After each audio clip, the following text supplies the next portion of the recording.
Here we go. Ladies and gentlemen, let's talk about your midterm. Everyone should have picked one up yesterday. They are in the front of the room. Your midterm review packet is due on the day of your exam, 7th period. Your midterm review packet is due December 19th. It is due at 8:30 in the morning. 8:30 in the morning. It is not due at 8:45 when your mama brings it to me because you left it at home. It is due the moment you arrive in my class. I will not accept late work on the review packet. It needs to be here for your midterm. Is everyone clear? It is worth 150 points. If you complete the packet to the exact expectations I have, which I'll make it explicitly clear as we go, it's worth 150 points, and it will give you a 2 to 3% bump on your final grade. It's a huge bump. It's a huge amount of points. On the flip side of that, if you do not match my expectations on your review packet, it will bleed you dry. Okay, so what are my expectations? Yes, sweetie, the day of your exam. The expectations are that everything I write in this packet, you write in this packet. If I wrote it, you wrote it, because I'll be sitting here for the next 8 days writing it for you. So, I will have written this packet twice. You have to do it once. This is like my 6th year filling out this damn packet. Who knows it better, me or you? So, if you start cutting down my words, making abbreviations that make 0 sense because you're just too lazy to write it out, even though your girl's writing it twice and you have to write it once, I will know and I will bleed you of points. Is everyone clear on that? If you are on the lower end of the score, you want that 150 points, it better be perfect. Is everyone clear? I will be sitting here for the next 8 days writing it for you. Here, me, writing it, you copying it. All you have to do is copy it down to get 150 points. If you think there's going to be a drip of kindness in my grading pen on December 19th, you are delusional. I'm filled with rage and hatred. I'm just kidding. But, like, your girl's over it. So, do yourself a favor. Write down what I have. Study what I tell you to study, and you will do incredibly well in this exam. Is everyone clear on that? Okay, so if I'm writing it down, there's a reason why. I'm not really big on wasting people's time. I hope you would agree with that. Whether you like me personally or not, hopefully you agree we do use our time efficiently. That's what we're going to do. All you have to do is show up and write down what I write, people. It's not hard. So it's 150 points due on the 19th. By the way, all of your makeup work is due by December 11th. That is next Wednesday. That is the Wednesday coming up. I will accept nothing else after the fact, except for a due now that is due and your review packet, which is due the day of your exam. What?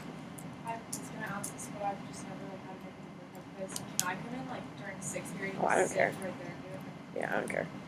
So, everything is due before December 11th because my grades are I'm over it.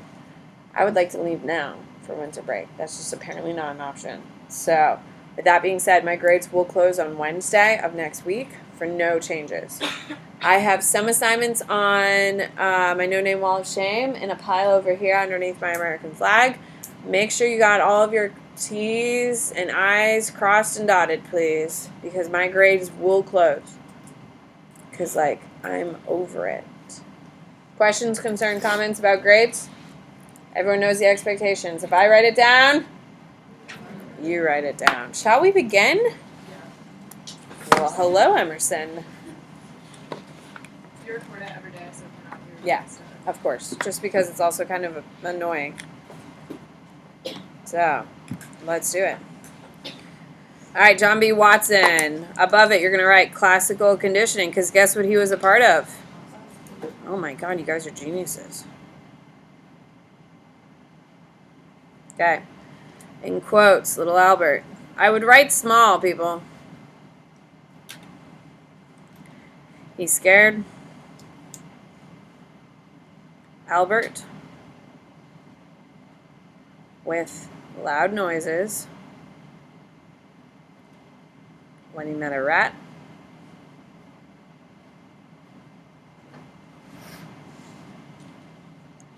His sphere, generalized. I'm going to underline that, generalized. Oh, shit. I'm going to write generalized. Yes.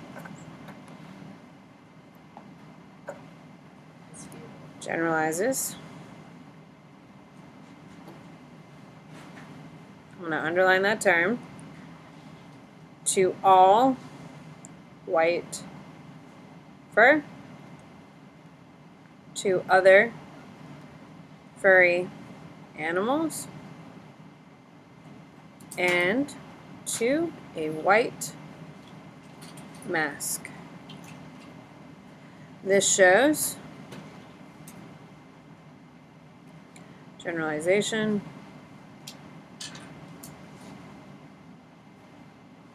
and fear is classically conditioned.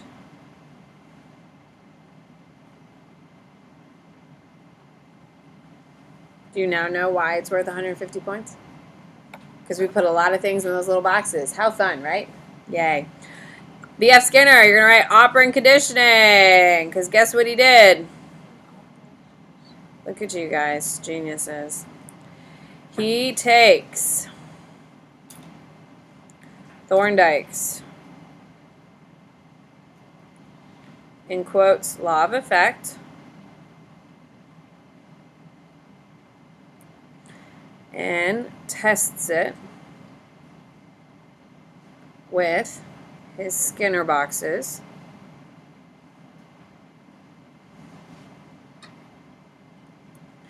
He creates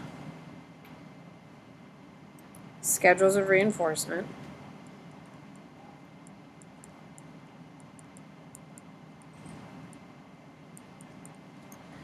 and creates operant conditioning.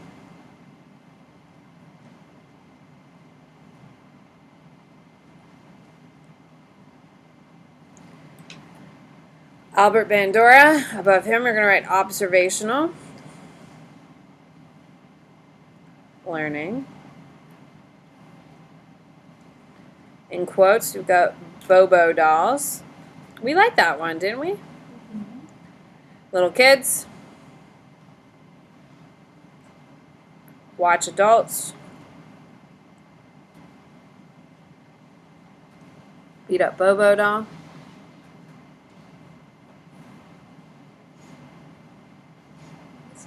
What?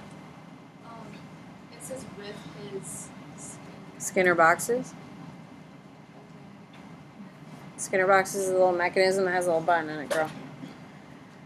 When given the opportunity, the kids do it too. Quotes, monkey see, monkey do.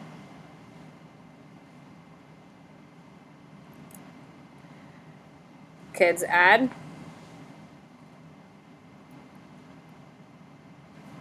more violence than what they originally see.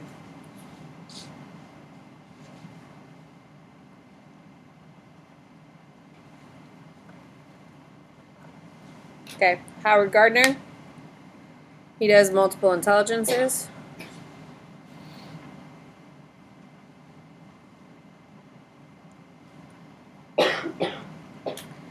He believes in 9 to 11 types of intelligences.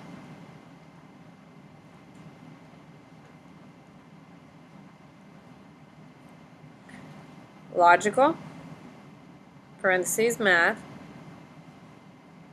spatial, parentheses, visual, interpersonal, parentheses, no others. Intra, personal. No self, in parentheses, no self. Kinesthetic, body, parentheses, body movement.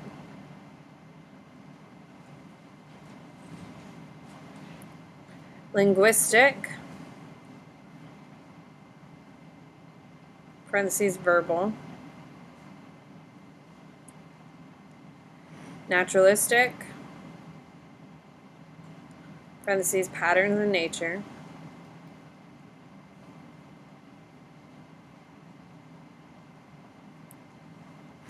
Existential, parentheses, big picture. And musical.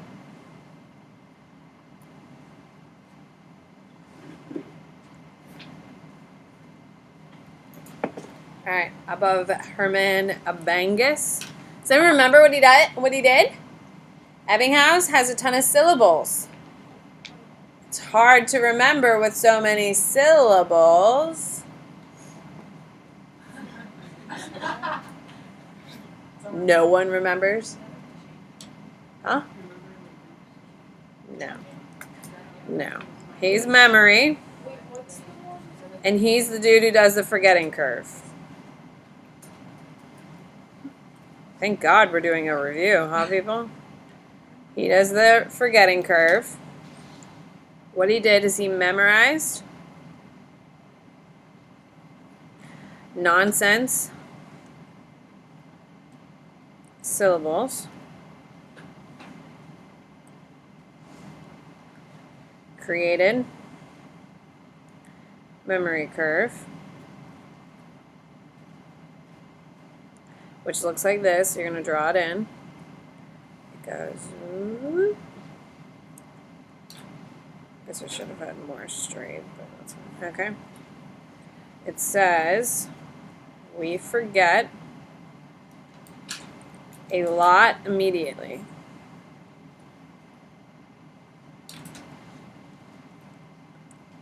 But some is retained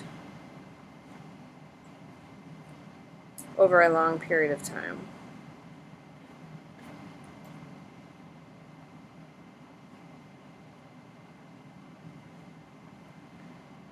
Okay, so from this we learn that immediate testing equals best results. Oh my God, like testing every week, is that the best way to do it? Damn. Or example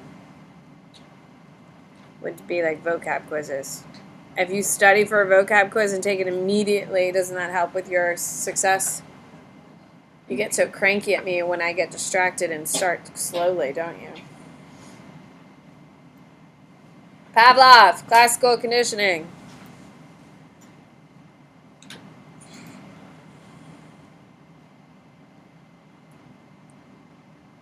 Okay. Started. Classical conditioning.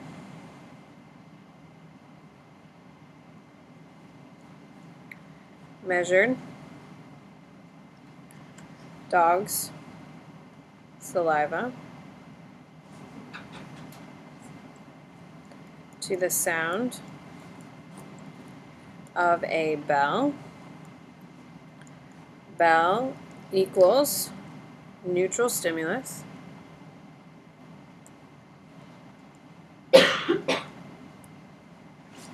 Parentheses, pre. UCR, salivating.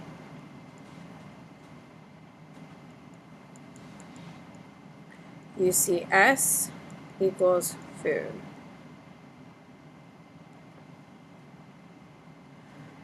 Okay, so post, I'm going to skip a space, post conditioning.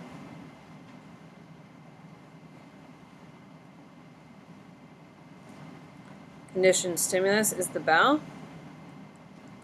Condition response is the salivating.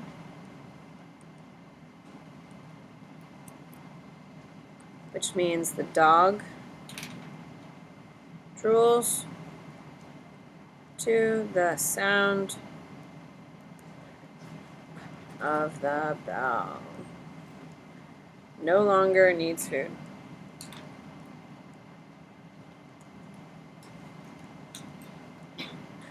Perfect. Oh, wasn't that fun? Yes, that's my girl, Emerson. Okay, to the boards. Let's do boards. Let's do boards. So we're going to do, every single day, we're going to do some boxes and we're going to do some boards. We're going to do some boxes, we're going to do some boards. How fun. On your whiteboard, please tell me, what is the name of my two classical? I want you to do boards. It's more important, honestly. I know you kind of hate it, but it's more important that you do the boards with me.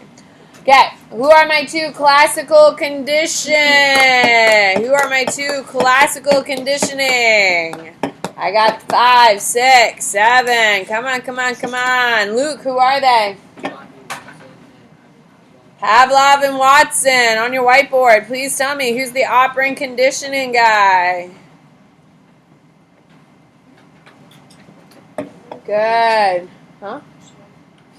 Sure. Who is it, Jessica? Skinner. On your whiteboard, please tell me what is the dude behind the Bobo doll experiment. Good. Who we got? Jaden. Bandura. Who's the dude behind the little Albert experiment? It's a good thing we're going over these people. Whew. A lot of looking back at your answers here, people. What do you got, Caroline? Watson. On your whiteboard, who's the guy who came up with the forgetting curve, which you all forgot about?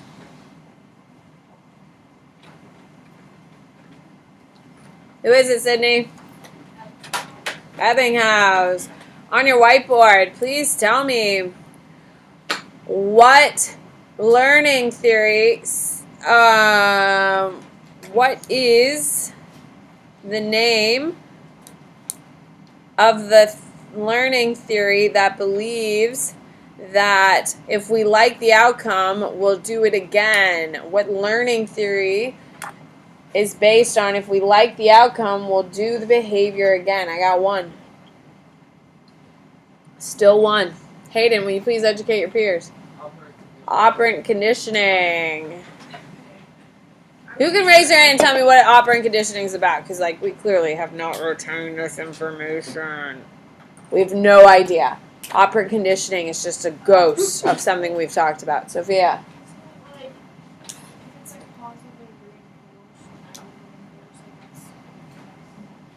So what does that mean tied to Thorndike's law of effect?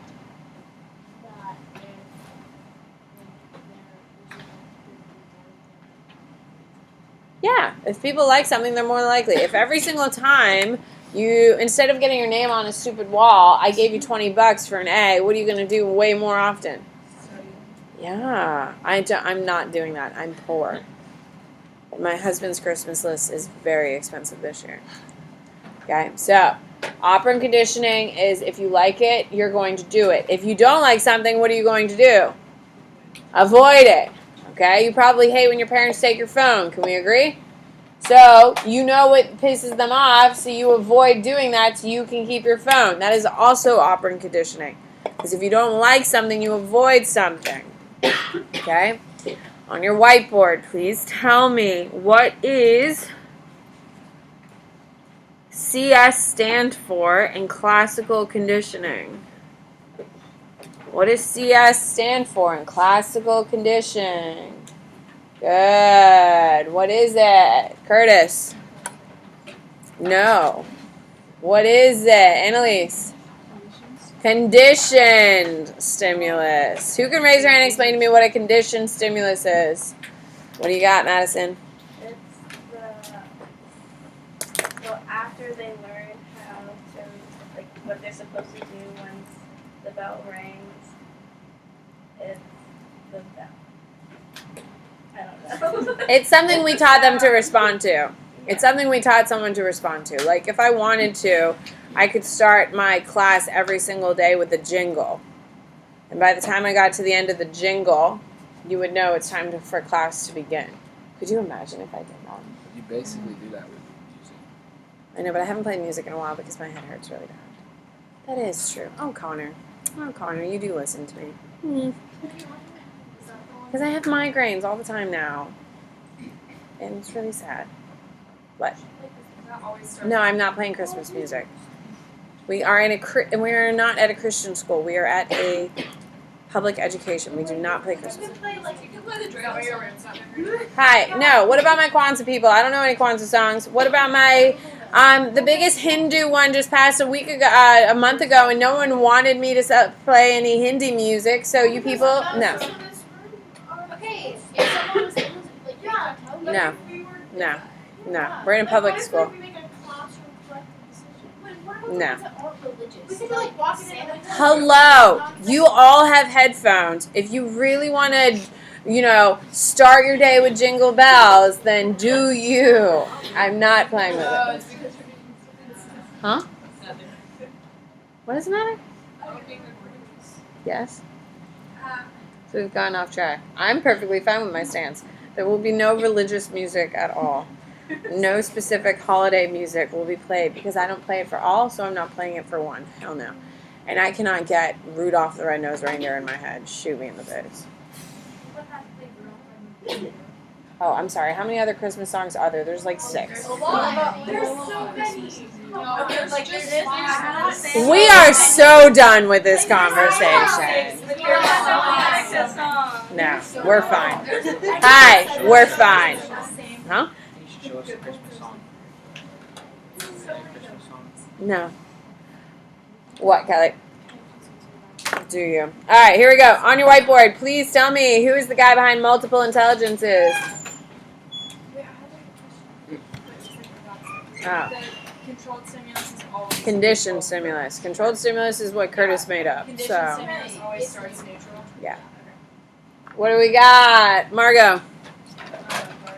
Gardner. On your whiteboard, please tell me what is it called when, if I taught you to fear spiders and now anything with legs freaks you out? What is that term called? When I taught you to fear one thing and then all of a sudden it spreads to other things. I got 1, 2, 3, 4. What is it, Corinne? Generalization. On your whiteboard, please tell me what is monkey see, monkey do is the perfect summary of what famous experiment? Nina. Bobo dolls. On your whiteboard, please tell me what is CR stand for in classical conditioning?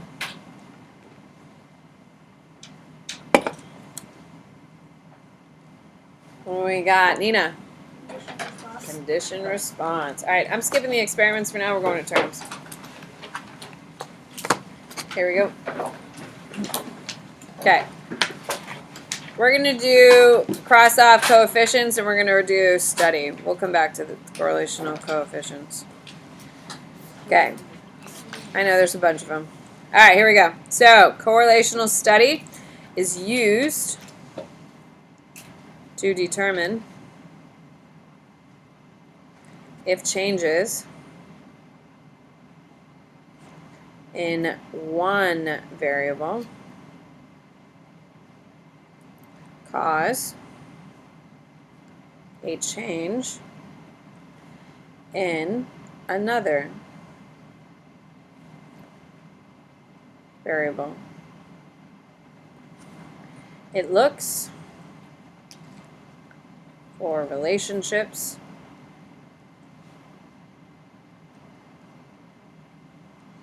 with 3 possible outcomes. It either has positive, which looks like this. It either has negative, which looks like this, or it has none, which look like this.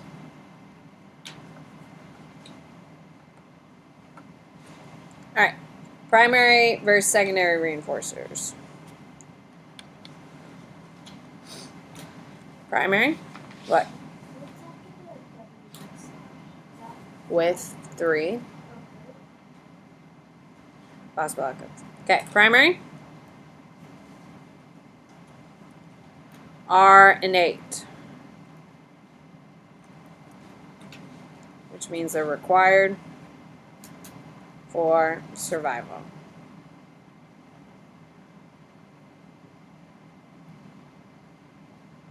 I misspelled survival.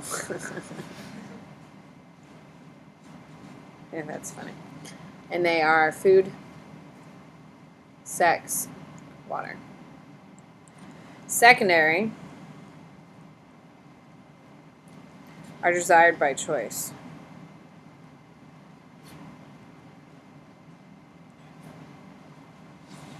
Not necessity.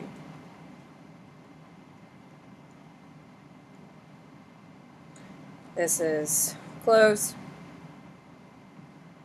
cars, and money. Money is technically a secondary reinforcer. I'd maybe underline it because a lot of people think it's primary, but it's not. All right, biological preparedness, which is what it is. I'm going to write preparedness underneath it. Preparedness. What does it say after food?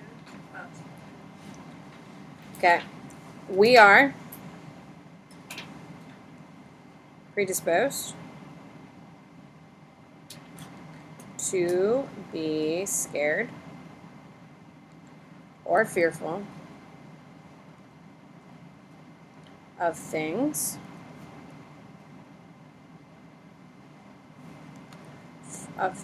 for our own protection. Example would be heights, spiders, snakes, and loud noises.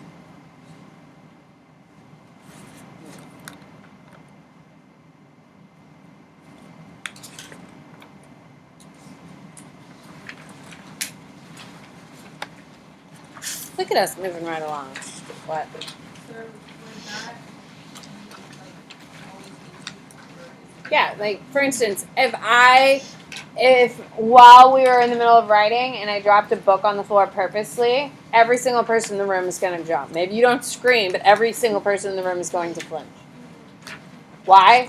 Because our bodies are supposed to. Because every time a big noise happens, there's some sort of reaction.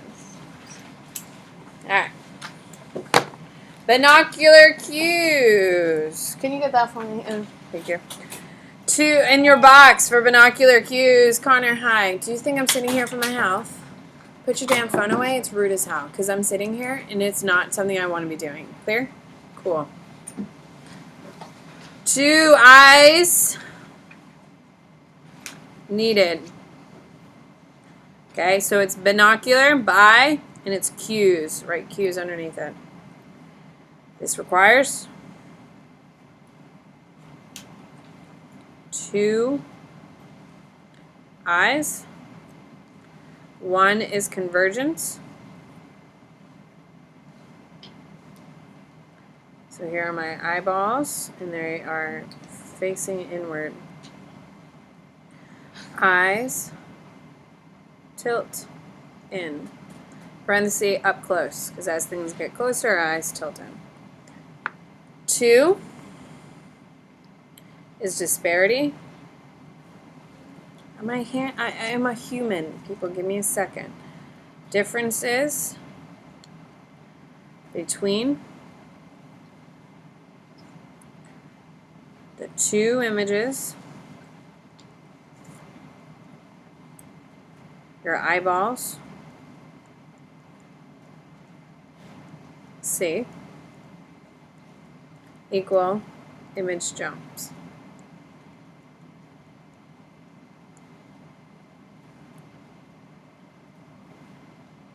Okay, so underneath this you're going to write vision equals biological,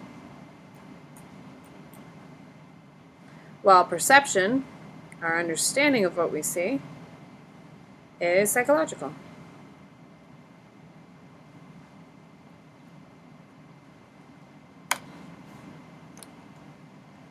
Trichromatic theory, color vision is processed by specialized cones in the retina that detect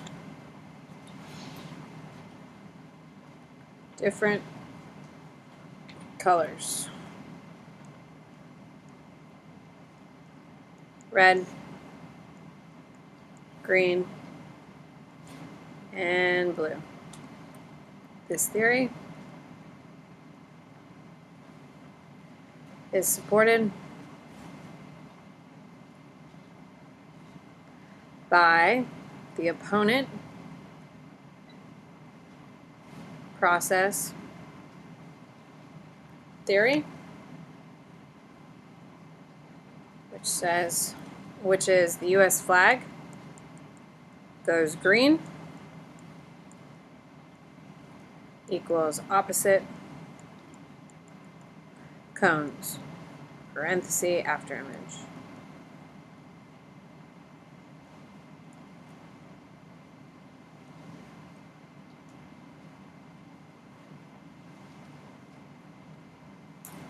Okay, we're going to skip ganglion. I'll just go to case study. We'll come back to it. Case study falls under research. Case studies cannot be replicated.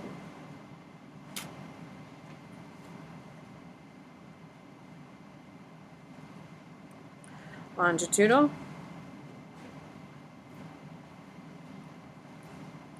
Long-term experiment.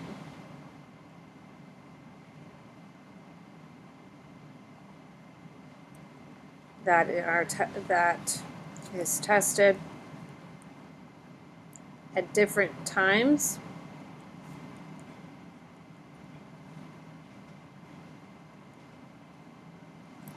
in a person's life.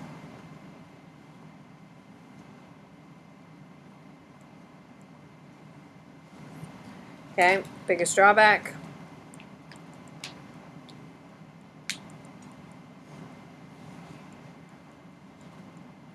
A lot of people drop out.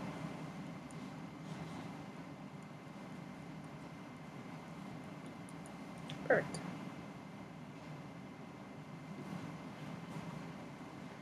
We're going to cross off negative. We're going to write positive.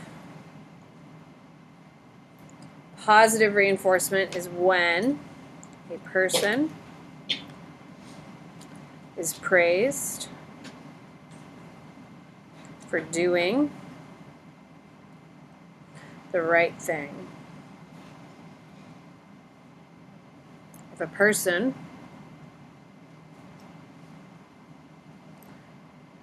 does something correctly,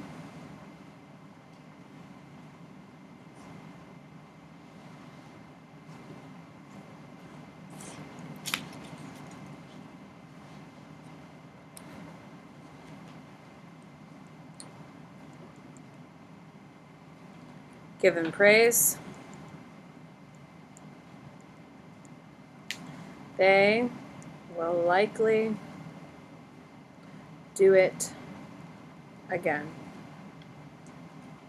Negative reinforcement.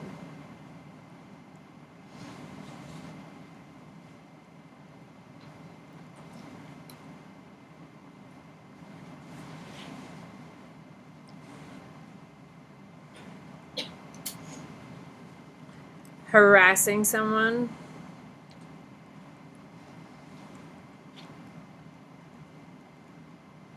Until they do it.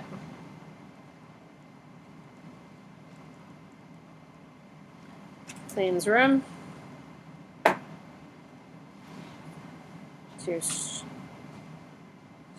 Cleans room. So mom stops yelling. There you go. All right, to the boards. Huh? Perfect. On your whiteboard, please tell me. Goodbye. See ya. Yep.